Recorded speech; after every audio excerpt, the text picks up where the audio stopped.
After the Chains, Costa Leone Series number 13, Kabanata 35, Hostage.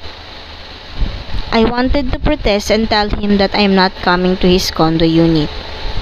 Kaya lang, bukod sa hilong-hilo na ako, sukang-suka na rin ako. Para ngayon lang sumuntok ng matindi ang mga ininom ko kanina. I opted to go to his condo first so I can throw up and wash up if needed. At babalik din sa kondo ko para gumawa ng paraan na mabuksan yun. Sumunod ako sa kanya. Dire-diretso ang lakad ko.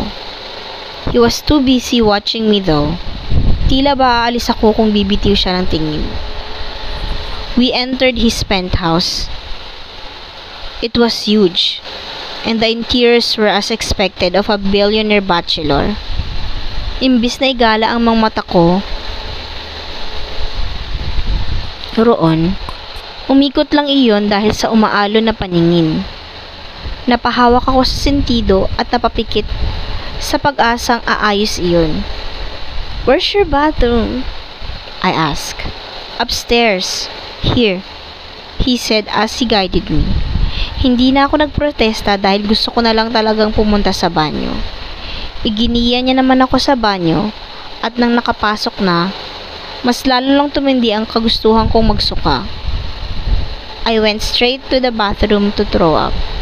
Gosh, I'm never drinking again. Yun ang tanging laman ng isipan ko habang nagsusuka. I don't remember a time when I was this drunk that I had to vomit. Nahimasmasan ako ng kaunti pagkatapos kong masuka. I can hear Oriel footsteps outside as I stammered for the stink to wash up. Doon ko natanto na nasa master's bedroom yata ako. Oriel appeared behind me. With him is a robe and a towel. Tahimik at seryoso siyang lumapit at bahagyang dinampian ang basa kong buhok. Naghilamos ako at maganda nga sanang maligo pero gusto ko nang umuwi. "You can take a bath here.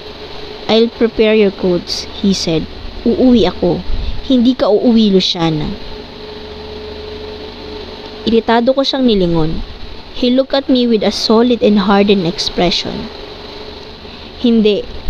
Mababali at walang rason ang makakapagbabago ng isip niya. Hindi mababali at walang rason ang makakapagpabago ng isip niya.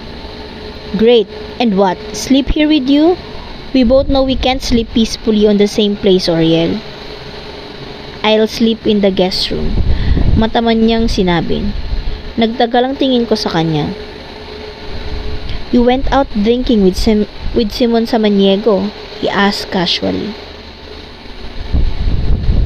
Pumikit ako at determinadong isingit ang gusto kong tanong. "Bakit ayaw mo akong pauwiin?" he asked. He sighed. "Wala kang susi. Mas mabuting hindi na iyon hanapin at ayusin na lang ang lock ng unit mo. It will be safer that way." "Why? You think someone got it? And he or she will break in my condo? We'll never know. Let's just take extra precautions." Nagkatinginan kami at habang tumatagal ang tingin, mas lalo akong hindi nagiging komportable. Maybe because I feel like I'm a mess. And remembering why I wanted so bad to drink tonight made it worse. "I'm gonna shower," I declared and turned around to wash my face more. "Alright, I'll get you some clothes." Nagtaas ako ng kilay. "May pambabae kang damit? Imposibleng bibili ka. Anong oras na?" Bumalik ang tingin ni Oriel sa aking refleksyon. Iniwas ko naman ang tingin ko at nagpatuloy sa paghihilamos. "I'll find a t-shirt that can fit you on my own closet. Wala akong pambabaeng damit." "Oh." Hindi ko napigilan ang panunuyo. His eyes narrowed. "Are you suggesting that I'm keeping woman clothing in here for possible sex buddies, Luciana?" "Wala akong sinabi." Ikaw nagsabi niyan. Wala ba? Tss. He walked out of the bathroom coolly. Umirap ako at nagpatuloy na lang sa ginagawa. Mas lalong umayos ang pakiramdam ko pagkatapos maligo. He had a huge bathroom. Naiinis na ako sa sarili ko. Hindi ko alam kung bakit, dahil ba sa kalasingan ko o ano, pero ang dami-dami kong iniisip. Do I really believe that he has no woman clothes stocks in his condo? Given his reputation and this huge bathroom, I can only imagine. I haven't thought about his sex life so much in the past. Halos wala akong pakialam doon, pero ngayon parang hindi maaalis sa isipan ko. I shrieked when I stepped out of a shower and I saw him near the table, putting some clothes. Hindi man lang siya nagulat nang sumigaw ako. He gave me a cold stare. Napahawak ako sa ribbon ng roba para siguraduhin na katali yun ng maayos. What the hell? Naliligo ako, Oriel. Naghatid ako ng damit mo. Even so, baka naman kanina ka pa at naninilip ka. His eyes slowly caressed my body and sensually lifted it up, only to raise a brow. Saan pa ba ang hindi ko nakita? I gritted my teeth. He was suggestive in his tone and words. Magbihis ka na. I brought you water so you won't have such a bad hangover. Aniya bago mayabang na lumabas. I glared at the door for a while bago ako gumalaw para makapagbihis. Lumapit ako sa damit na ibinigay niya at nakitang plain white t-shirt na iyon at isang shorts. So you don't have woman clothing here? I murmured and rolled my eyes as I wore his t-shirt. Malaki iyon sa akin at dahil hinila ko pataas ang shorts, halos hindi kita ang shorts na suot ko. Then he provided were just bought at the pharmacy downstairs. Siguro iyon ang inabalahan niya habang naliligo ako. Lumabas ako ng banyo at nasa kwarto na. Madilim pero may kaunting warm light sa dingding. Naroon si Oriel sa gilid ng higaan. Inaayos ang inumin sa side table. He glanced at me with menacing eyes. Kinuha niya ang baso ng tubig. I pretended to not care and just slipped inside the comforter of his king-size bed. I felt so comfortable and clean. Siguro sa pagod at kaunting kalasingan, nahila agad ako ng antok. Drink this before you sleep, he said as he held the glass for me. Nagkatinginan kami bago ako nagpasya na umahon at tanggapin ang tubig na binigay niya. Pinangalahatian ko iyon bago ibinalik uli sa kanya. Binaba niya sa side table iyon. We look each other again. Nakaupo siya sa gilid ng kama. Ako naman nakaupo rin at nasa likod ang mga unan. Nakatabon ang comforter sa kalahati ng katawan ko. What? Don't tell me you want to sleep here. Hamon ko dahil hindi pa umaalis. Nagtaas siya ng kilay at ngumisi. No. I prepared my guest room for tonight. Why? You want me to sleep here? My eyes narrowed.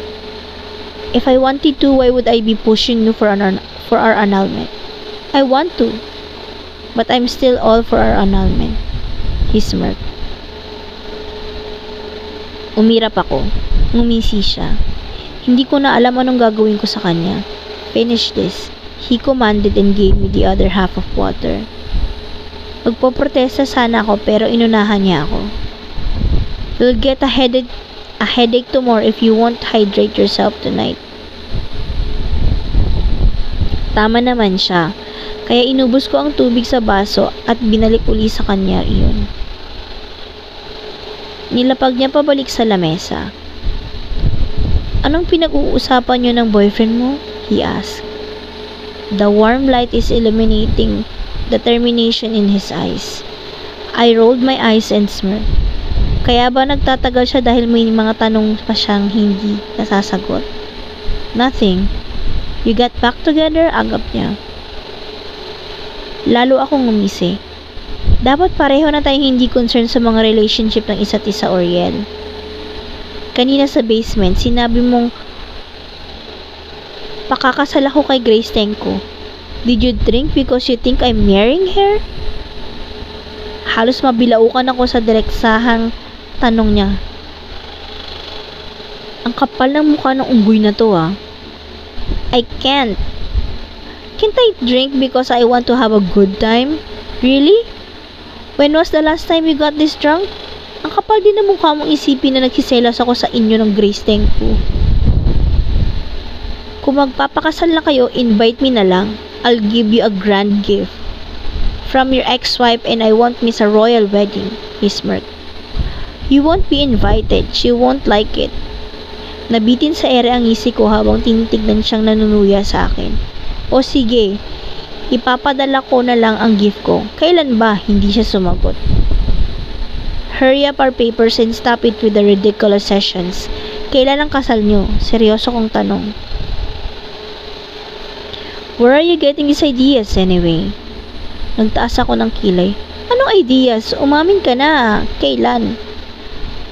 Was it that old fucking article, Luciana? He asked, ignoring my questions. Kinuha niya ang cellphone niya at may tinipa roon bago ipinakita sa akin. Agad niyang nahanap ang pictures na ipinakita rin ni Simon sa akin. This is it, right? Annoyed with it, hinawi ko ang kamay niya para mawala iyon sa harap ko. Ipapadala ko na lang ang gift ko.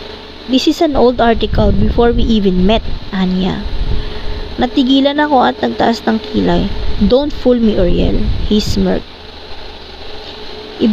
Ibinalik niya ulit ang cellphone na may picture nila.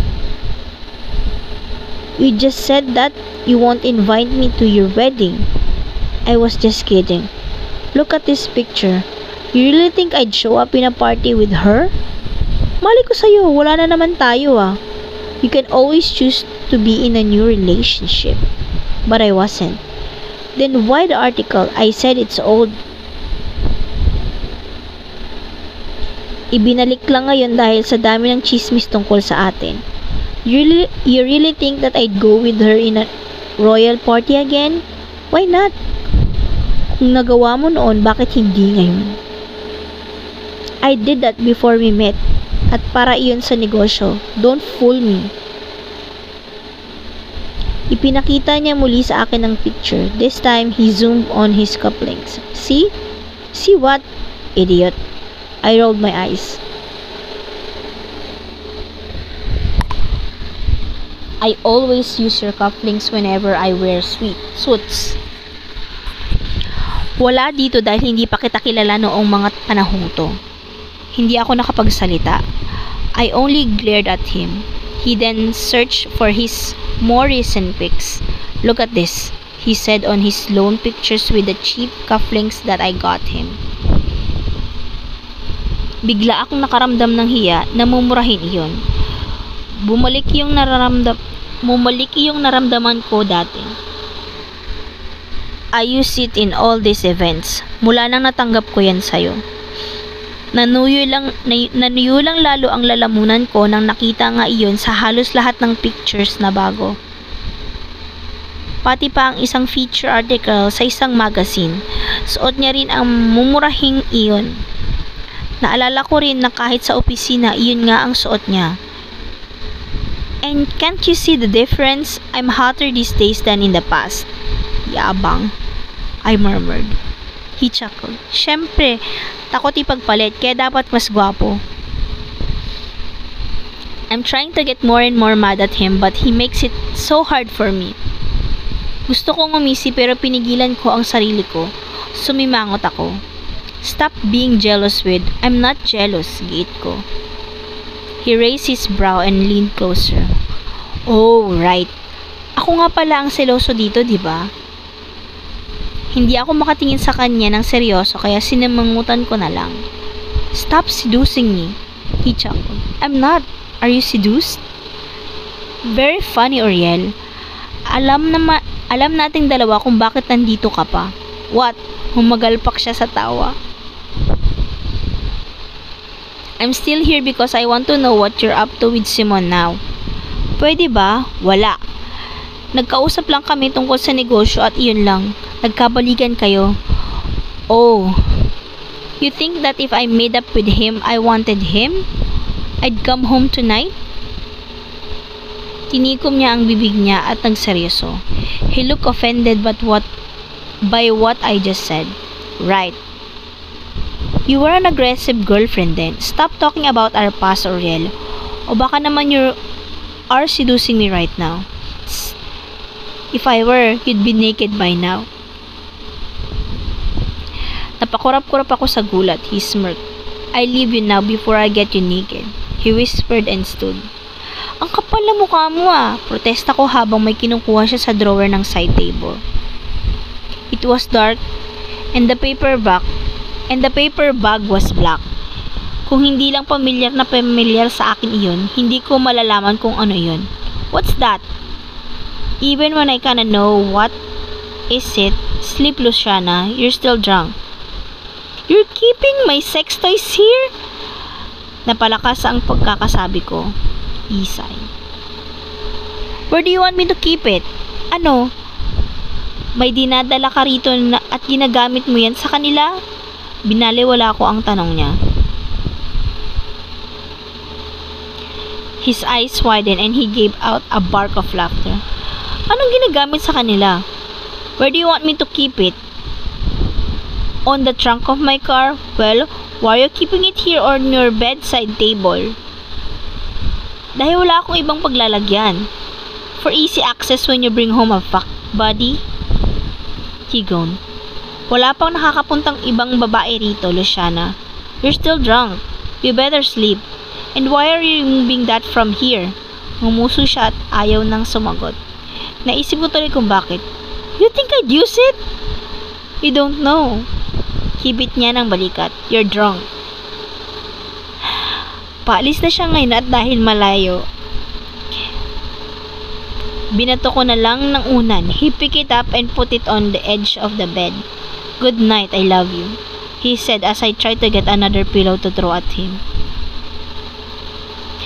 Naisarado niya na ang pintuan bago pa ako nakabato ng isa pa. Matagal bago kumalma ang takbo ng puso ko. I'm sure if I wasn't intoxicated that night, I probably won't be able to sleep with everything that I'm feeling. Naisip ko yung picture niya kasama si Grace Tenko. I am relieved that it was a past article and the past picture. Hindi niya pa ako kilala noon. Pero higit sa lahat, medyo bumagabag sa akin hanggang ngayon iyong mumurahing cufflinks ang suot niya lagi. He treasured my cheap gifts so much, and if something has changed over the past years, it's definitely not his humor. Just his hotness, I guess.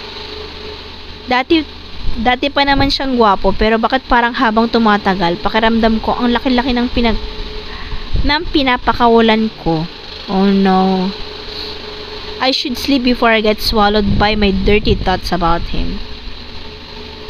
Hindi niya ako ginising kinabukasan.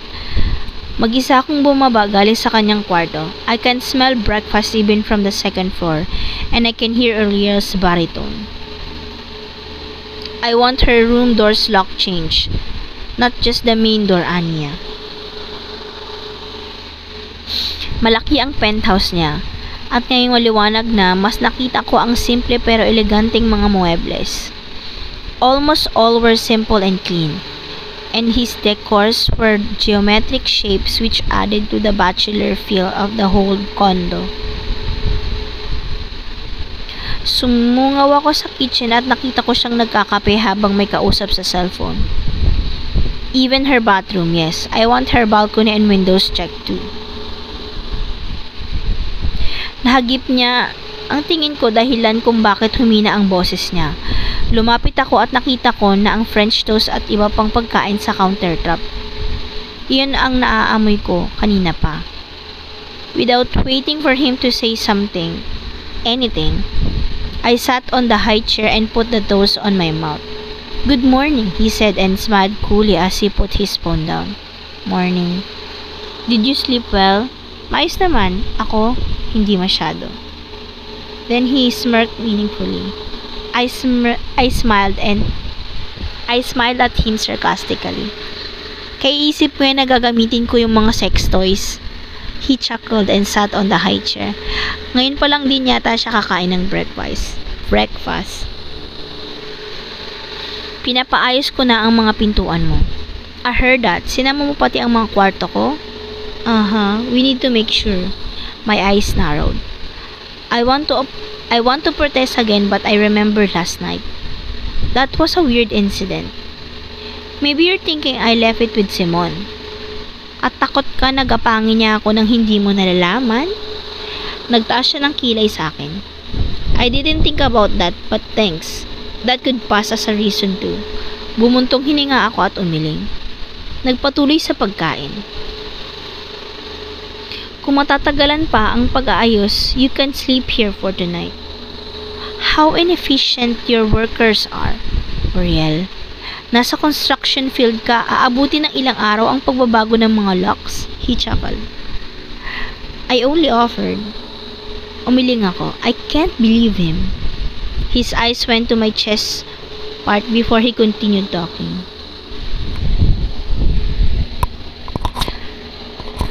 Nakausap ko na rin si attorney. He says he won't need to go to the session. Napaahon ako dahilan ng pagbaba ulit ng mga mata niya sa dibdib ko. Talaga? Kailan daw yung pirmahan ng papers? He says he should give him a week or two. Dapat lang. His eyes got fixated on my chest area before he ate.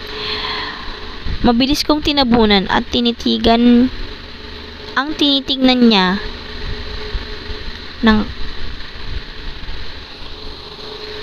His eyes got fixated on my chest area before he ate. Mabilis kong tinabunan ang tinititigan niya ng kamay.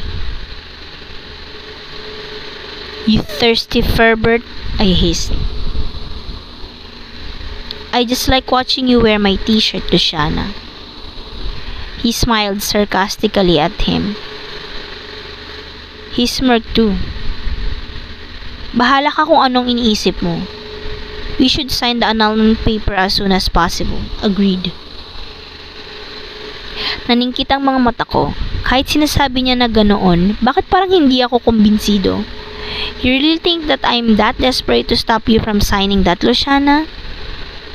Kahit ako pa ang maunang pumirma sa ating dalawa, gagawin ko. Really? Sige, kapag nariyan na, ikaw ang maunang pumirma. Sure, all pages. He snorted. After eating our breakfast, binisita na namin ang condo unit ko. Kumuha na siya ng damit ko galing sa condo habang naliligo ako. Lumabas ako sa banyo pagkatapos magbihis nang nakita ko ang ilan pang piraso ng damit ko sa kama niya. Uriel! I screamed because I know what he's doing. What? He appeared from the balcony. May katawagan uli siya doon. May katawagan ulit siya. Kaya doon na muna siya kanina. Bakit nandito ang ibang damit ko? Sabi ko, kumuha ka lang ng isa. I thought you might want to choose. Pupunta lang tayo sa kondo ko. Pili pa ba ako ng damit? Iritado kong sinabi. Nagkibit siya ng balikat. Well, if you don't want them, let's just leave them here and let's go to your condo. Pakiramdam ko sinadya niya iyon para magkaroon ako ng damit sa kondo niya. Marami ang nagtatrabaho sa mga locks ko at base sa bilis nila mukha namang matatapos agad sa araw na iyon. Uriel is talking to the building security. Masyado siyang OA. Pinapakuha niya ang CCTV footage ng basement at mukhang papadoblehin din ang seguridad. Dahil lang nawala ko ang susi ko. Baka nga nasa bar lang yun eh. Baka nahanap ni Simon yun. Pero sa totoo lang, weird nga ang nangyari sa gabing iyon. Hindi ko lang alam kung dahil balasing ako o may iba pang dahilan iyon. Inabala ko ang sarili ko sa pagtatrabaho. At dahil sa murk nga ang opisina, madalas magkasunod lang ang uwi namin ni Oriel kung wala siyang matagal na meeting. Sa mga matatagal niyang meeting at tuwing mag-isa akong uuwi, he checks on me all the time. Pero ang nakakapagpabagabag sa akin ay ang kakaibang nararamdaman kapag mag-isa. I always feel like someone is watching me or something. Not the bodyguard type but the stalker type. Ako. Are you stalking me? What? I'm in a meeting. I'm asking you if you're home. Ako. Kauuwi ko lang. Sigurado kang hindi mo ako sinusundan? Tumunog ang cellphone ko sa tawag ni Oriel. What? Panimula ko. May sumusunod sa'yo? Seryoso niyang tanong. Parang, nasan ka ba? Still doubting him. Nasa opisina pa. I'll send some of my bodyguards to you. Wag na, para saan pa? Nakauwi na ako. Just in case. Just in case?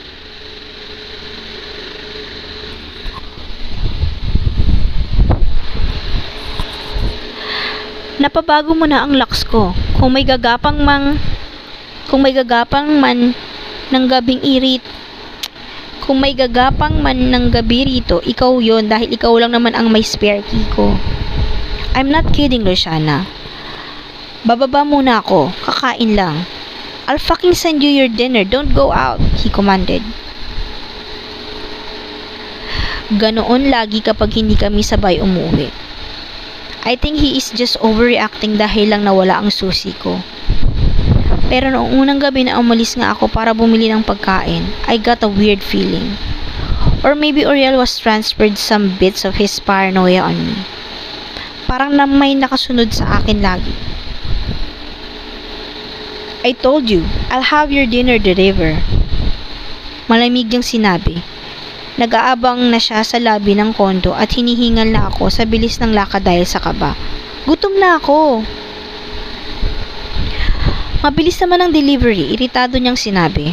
Wala namang nangyari sa akin. Calm down, para kang asawang nag-aalala. He glared at me. Hindi ba?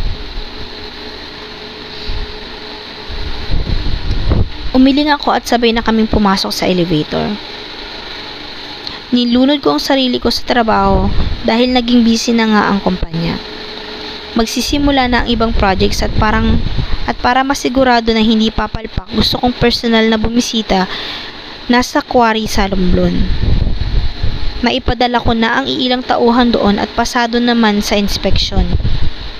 I will be the last one to check on it and I have high hopes.